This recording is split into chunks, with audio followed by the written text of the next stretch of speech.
जय श्री राम। अर्जुन तथा सुभद्रा का वीर पुत्र अभिमन्यु महाभारत के युद्ध में कौरव सेना को पराजित करते हुए किस प्रकार वीरगति को प्राप्त हुआ। युधिष्ठिर ने इस वीर बालक को बुलाकर कहा, बेटा, द्रोण के रचे हुए चक्रव्यूह को तोड़ना हमारे और किसी वीर से नहीं हो सकता। अकेले तुम ही ऐसे हो जिसके लिए द्रोण के बनाए इस व्यूह को तोड़ना संभव है। तुम द्रोण की सेना पर आक्रमण करने को तैयार हो। यह सुनकर अभिमन्यु बोला, महाराज, इस चक्रव्यूह में प्रवेश करना तो मुझे आता है, पर प्रवेश करने के बाद कहीं कोई संकट आ गया तो व्यूह से बाहर निकलना मुझे याद नहीं है। युधिष्ठिर ने कहा, बेटा, व्यूह को तोड़कर एक बार तुम भीतर प्रवेश कर लो, फिर तो जिधर से तुम आगे बढ़ोगे उधर से ही हम तुम्हारे पीछे पीछे चले आएंगे और तुम्हारी मदद को तैयार रहेंगे। युधिष्ठिर की बातों का समर्थन करते हुए भीमसेन ने कहा, तुम्हारे ठीक पीछे पीछे मैं भी चलूंगा। धृष्टद्युम्न, सात्यकी आदि वीर भी अपनी अपनी सेनाओं के साथ तुम्हारा अनुकरण करेंगे। इस प्रकार तुम जो चक्रव्यूह को तोड़ दोगे तो फिर यह निश्चित समझना कि हम सब कौरव सेना को तहस नहस कर डालेंगे। यह सब सुनकर बालक अभिमन्यु को अपने मामा श्री कृष्ण और पिता अर्जुन की वीरता का स्मरण हुआ है। बड़े उत्साह के साथ वह बोला, मैं अपनी वीरता और पराक्रम से मामा श्री कृष्ण और पिताजी को अवश्य प्रसन्न करूंगा। सुमित्र, यह देखो द्रोणाचार्य के रथ की ओर ध्वजा, उसी ओर रथ चलाओ, जल्दी करो। अपने सारथी को उत्साहित करते हुए अभिमन्यु ने कहा और सारथी ने भी उसी ओर रथ चलाया। अभिमन्यु की आज्ञा मानकर सारथी ने उधर रथ बढ़ा दिया। कौरव सेना में हलचल मच गई।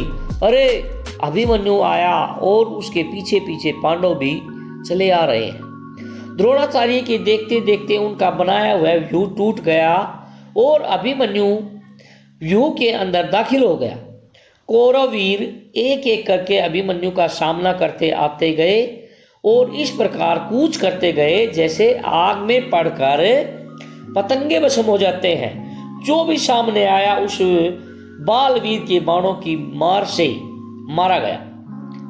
जैसा कि पहले यह तय हुआ था कि पांडवों की सेना अभिमन्यु के पीछे पीछे चली और जहां से व्यूह तोड़कर अभिमन्यु अंदर घुसा वहीं से व्यूह के अंदर प्रवेश करने लगी। यह देखकर सिंधु देश का पराक्रमी राजा जयद्रथ, जो धृतराष्ट्र का दामाद था, अपनी सेना को लेकर पांडव सेना पर टूट पड़ा। जयद्रथ ने ऐसी कुशलता और बहादुरी से ठीक समय पर व्यूह की टूटी हुई किलेबंदी को फिर से पूरा करके मजबूत बना दिया कि जिससे पांडव बाहर ही रह गए। अभिमन्यु व्यूह के अंदर अकेला चला गया, परंतु अकेले अभिमन्यु ने व्यूह के अंदर ही कौरवों की उस विशाल सेना को तहस नहस करना शुरू कर दिया। जो भी उसके सामने आता खत्म हो जाता था। दुर्योधन का पुत्र लक्ष्मण अभी बालक था, परंतु उसमें वीरता की आभा फूट रही थी।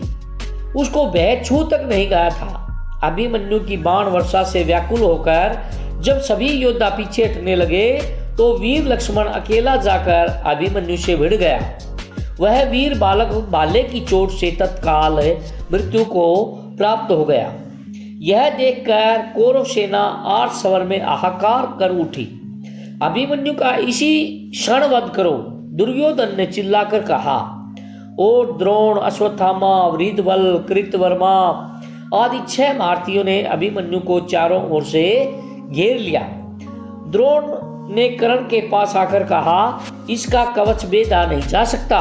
ठीक से निशान साध कर इसके रथ के घोड़ों की रास काटो और पीछे की ओर से इस पर अस्त्र चलाओ। कर्ण ने यही किया। पीछे की ओर से बाण चलाए। अभिमन्यु का धनुष कट गया। घोड़े और सारथी मारे गए। वह रथ विहीन हो गया। तुरंत ही अभिमन्यु ने टूटे हुए रथ का पहिया हाथ में उठा लिया और उसे घुमाने लगा। इस पर अभिमन्यु भयानक युद्ध कर रहा था। यह देखकर सारी सेना एक साथ उस पर टूट पड़ी। उसके हाथ का पहिया चूर चूर हो गया। इसी बीच दुशासन का पुत्र गदा लेकर अभिमन्यु पर झपटा। इस पर अभिमन्यु ने भी पहिया फेंक कर गदा उठा ली और दोनों आपस में भिड़ गए। दोनों में घोर युद्ध छिड़ गया। एक दूसरे पर गदा का भीषण वार करते हुए दोनों ही राजकुमार आहत होकर गिर पड़े। दोनों ही हड़बड़ाकर उठने लगे। दुशासन का पुत्र जरा पहले उठ खड़ा हुआ। अभिमन्यु अभी उठ ही रहा था कि दुशासन के पुत्र ने उसके सिर पर जोर से गदा प्रहार किया। यो भी अभिमन्यु अब कईयों से अकेला लड़ते हुए घायल हो चुका था और थक कर चूर हो गया था। गदा की मार पड़ते ही उसके प्राण पखेरु उड़ गए। इस प्रकार अभिमन्यु ने अपनी वीरता का परिचय देते हुए शहीद हो गए। जय श्री राम।